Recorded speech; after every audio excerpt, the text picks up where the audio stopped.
I moved in August, permanently now, but before I was just trying because I had a very hectic life in London, and I just need a change. And I need a change that include artists, include community, include a small town by the sea to remind me back home where my mom grew up in Alexandria. And that's something that I learned here because you met all of these artists and the people that really genuinely care about the art, not about how to make money just from it. But everyone need to make money, and that's why I need it. And I think it's the time well spent. Like if it's how I use the time rather than just having time. I think I just print Xerox of my brain and buy time for the last 2 years when I decided to do that full time. I started to realize recently that kind of what I'm doing with it really. I wanna tell the narrative of what I see. You know, every piece I do, everything I do is about my experiences. People can think about it because when you exhibit it and show it to them, they stop and observe, and you can see I'm really chaotic, you know. And chaos is really good because that's how we started the whole thing. Started from chaos. Music play for me a very big role in art. If we look at the caveman, from the first formation of art in Spain, it was actually for a tempo, with music, and the instruments was really weird, like drumming and a piece of rope, right? And they based on that with music. And when you look at the art progression from there in the caveman, which is tribal work, with the progression of instruments, progression of shades and colors and elements, and then serialism, and they come up. So that's why I really follow that. I like to have a purpose from that. So that's why I paint a lot about music. I wanted to be that sacred thing. It's like, you know, every exhibition I made, every series I made of art was based up on a playlist that I have to play over and over again. So if that takes 6 months, I'm listening to the same amount of music every 6 months, which goes the same religious way. Art is not about the color. Art is not about the existence of it. It's about this sharing of holiness, the sacredness of it, you know. And that's the first formation of art, and it was a religious purpose as well. So they have the cattle that they herded, takes them all the way to the kind of end of the temple and slaughtered them there for, like, you know, as a sacred ritual. And that was a form of art because they didn't need to have this beautifully formed mustatil. They didn't have to have a beautifully corridor that you walk in to get to the killer. You know, it's not art, it's not painting, it's none of that, but it's the process of doing it. And I can imagine it was drums and boom, boom, boom. And that's art. It's a sacred, again, it's a sacred process. Show that there is a hierarchy, there is a conscious soul, that there is a, you know, power. And this power loves us so much and love beautiful things that we need to create it in a nice way. And that's, I think, when art really started. There was a statue, you know, the first statue that they ever made that was first formation of surrealism ever exists on the planet. It was a small little figurine for a humanoid female body and a lioness head, right? Or a leopard head. And there is an archaeologist that tried to replicate it. It took him 600 hours. It's amazing, 600 hours. How important was that device to these people to make it debut? And it's beautiful. If you look at it, it's made of ivory and it's just, Yeah, I think art for early man was very important, but wasn't looked at as art. It was looked at as an attraction point. So if I live in a cave that is wall wobbly and then I walk in a temple that is completely structured nicely, you know, I'm Egyptian. I spend so much time around Egyptian kind of artifacts, and it's unbelievable. Like the amount of they 60 years to build a pyramid to mummify someone, just to tell you, hey, we're here. It's an amazing architectural structure, but they didn't do it for that reason there. They did because when you're coming up from the desert, it's very white, you get scared from this empire and think that this is the king. and for many, many years, up till like the Renaissance era, art was all about religion. Like you rarely find people going in doing some piece of art for decoration, apart from Minos Empire, you know, in Crete.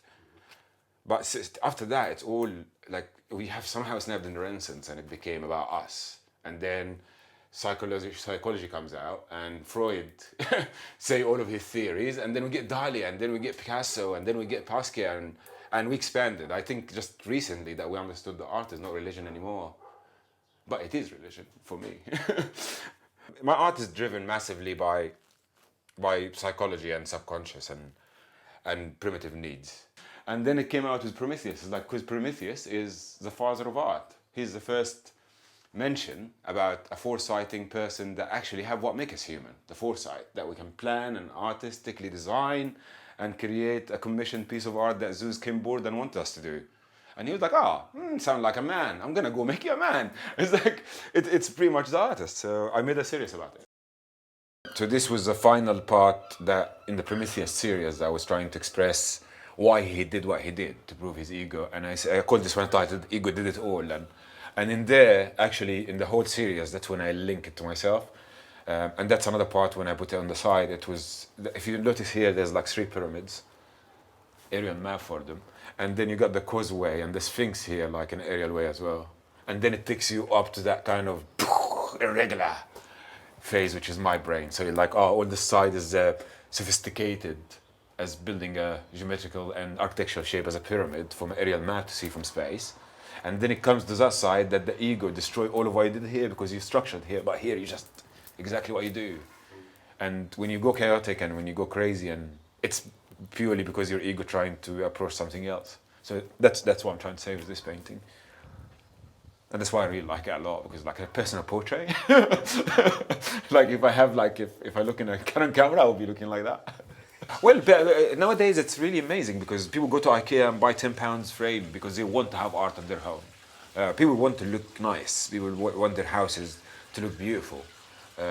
So that's changing the mentality of ownership of art, which is good actually, because before it was very limited on the high elite, and a lot of people get destroyed in the process. But now there is opportunity. We just as artists, we need to work hard. We need to expose ourselves. We need to not be shy about what we're doing. We need to understand that it's a business as well. It's not just painting, because it would be great if you can survive without it, but you have to deal with it. You have to be committed. You have to stick to deadlines. You have to be networking, and most of all, accept judgment and criticism.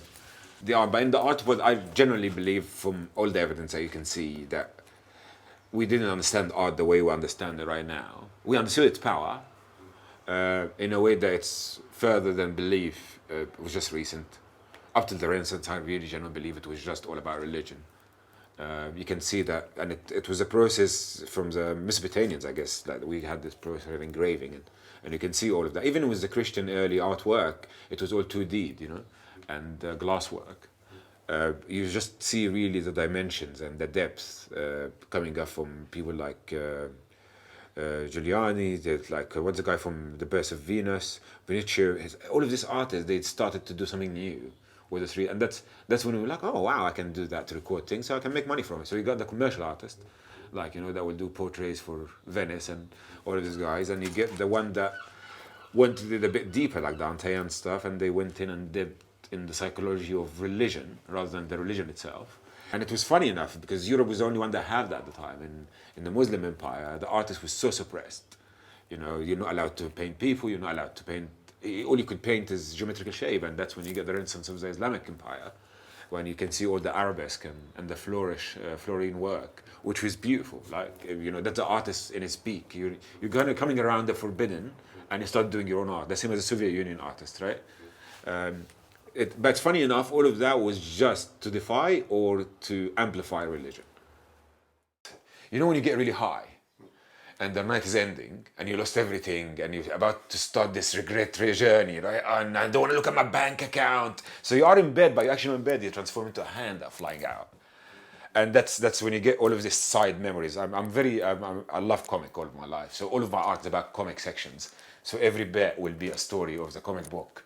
Right, and my family was in textile. My dad, so that's why I used the bright, because I grew up seeing the sheets over and over again, right? And that's where you get the curve. So I used that as a part of my section. So that meant to be about this. So that's called Prometheus as a punishment, celebration of life. And this meant to be a celebration of Prometheus being hanged up to the mountain, and this angry bird come every night to eat his liver, and he bleeds and it grows up overnight. That's his punishment, if you know that. Because he was foresighted and he knew that punishment is pointless because he's immortal. And he knew that Hercules would come and save him at some point and Zeus would need him again.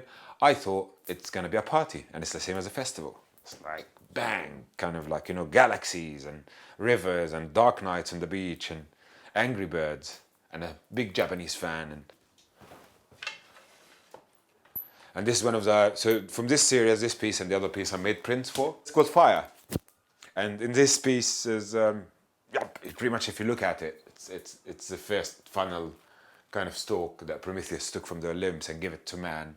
And here I'm trying to say the progression of the Homo sapiens coming up to attack the Neanderthals, to becomes up with the structure, cultures, buildings that goes up by knowing numbers and reasoning. So we started counting. And then from there you come up to the structure of building temples and the sunlight of Ra, I believe. And then it goes back in the same circle. So fire is the present of knowledge. The knowledge that when we had, we started to think and look down rather than looking up and hunting. And that's when you build up all of this kind of structures and gathering together and telling stories. Book mythos, the beginning, right?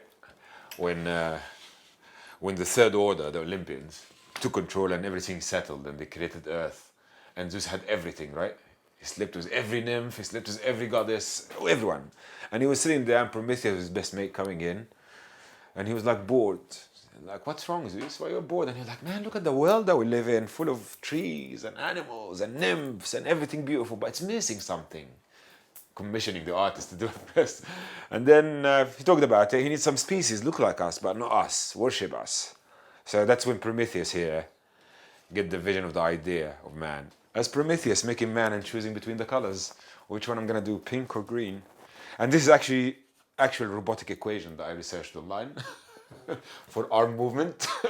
So I sort of want to be a bit. So if I'm Prometheus and I'm sitting in my own laboratory and I'm creating man, I have a board behind me in black, and this board will be filling up with everything I'm gonna do. So that's literally showing Prometheus creating the art. Man, it's really kind of, I love being an artist. It's the best thing ever. I really wish, because I don't actually have dreams. I think my brain is so alive when I'm awake.